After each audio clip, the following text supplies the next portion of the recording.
तो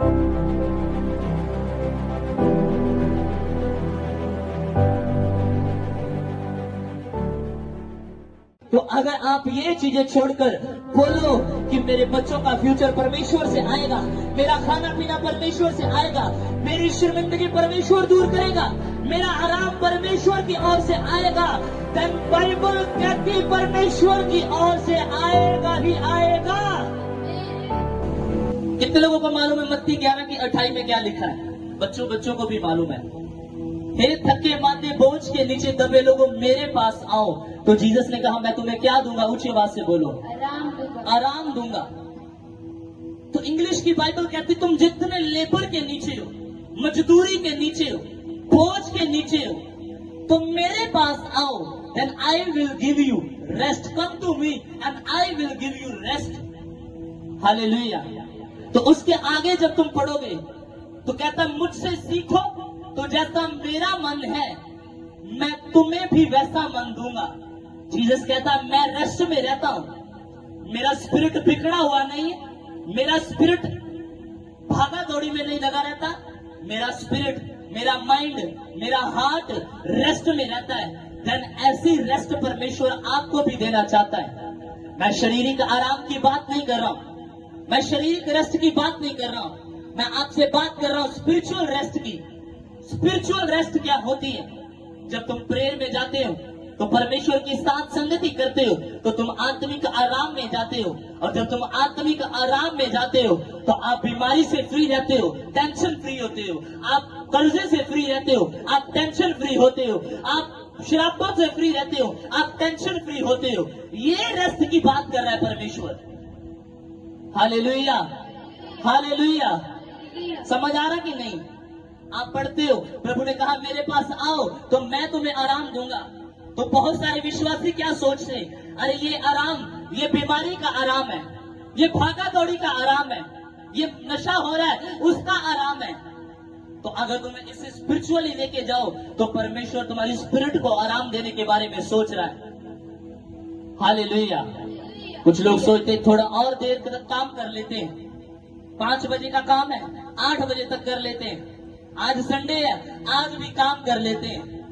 तो वो अपनी बॉडी को आराम नहीं दे रहे हैं, वो अपनी बॉडी को रेस्ट में नहीं लेके जा रहे हैं। तो इसी रीति से बहुत सारे लोग क्या सोचते हैं, चल आज भी प्रेयर ना की कोई गल नहीं, पास्टर साडे लिए प्रेयर कर ही रहे, चर्च जो साडे लिए प्रेयर हो ही रही है, मैं नहीं करूंगा, प्रेयर चलेगा। तो जीसस ने क्या कहा? जीसस ने कहा मुझसे सीखो, I am the soft hearted person. मेरा हृदय बिल्कुल कोमल है, कुछ बोझ नहीं इस पे। आप में से कितने लोग हैं जिसके हाथ पे हमेशा बोझ रहता है? हाँ, कितने विश्वासी बच्चों का बोझ, फैमिली का बोझ, पति का बोझ, वाइफ का बोझ, चर्च का बोझ। तो आप हमेशा एक बोझ लेकर चलते हो, तो देन वो बोझ आपको कभी भी परमेश्वर के पास नहीं जाने देगा, वो स्पिरिचुअल रेस्ट में आपको एंट्री नहीं करने देगा। हालेलुया। तो 29वां वचन कहता है मेरा जुआ अपने ऊपर लो और मुझसे सीखो, क्योंकि मैं नम्र और मन में दीन हूं, और तुम भी अपने मन में विश्राम पाओगे। हालेलुया। ऊंची आवाज से बोलो हालेलुया। तो बाइबल कहती तुम अपने मन में विश्राम पाओगे। तो परमेश्वर आपके मन को हल्का कर देगा। आप चिंतित भी होंगे तो आप चिंता में नहीं होंगे। क्यों? क्योंकि आपका फेथ किस पर होगा? सर्वशक्तिमान परमेश्वर के ऊपर होगा। आमीन कह सकते हो? हालेलुया। तो अगर आपका फेथ, अगर आपका विश्वास आपके परमेश्वर के ऊपर है तो आपका परमेश्वर आपको कभी भी शर्मिंदगी नहीं देखने देगा। आपका परमेश्वर आपको कभी भी बीमारी में नहीं रहने देगा। आपका परमेश्वर आपको कभी निराशा नहीं देखने देगा। आपका परमेश्वर आपके हर एक बोझ को उठाएगा और आपको फ्री करेगा यीशु मसीह के महान नाम में।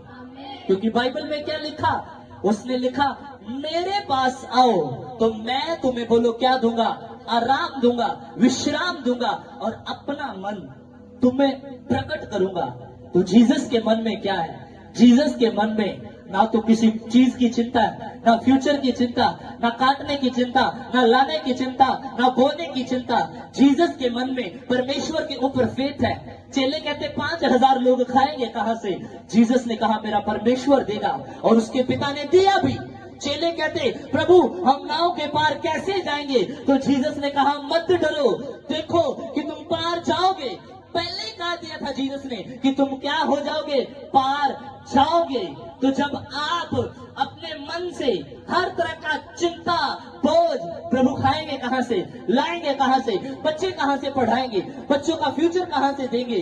तो अगर आप ये चीजें छोड़कर बोलो कि मेरे बच्चों का फ्यूचर परमेश्वर से आएगा, मेरा खाना पीना परमेश्वर से आएगा, मेरी शर्मिंदगी परमेश्वर दूर करेगा, मेरा आराम परमेश्वर की ओर से आएगा, देन बाइबल कहती परमेश्वर की ओर से आएगा ही आएगा। हालेलुया।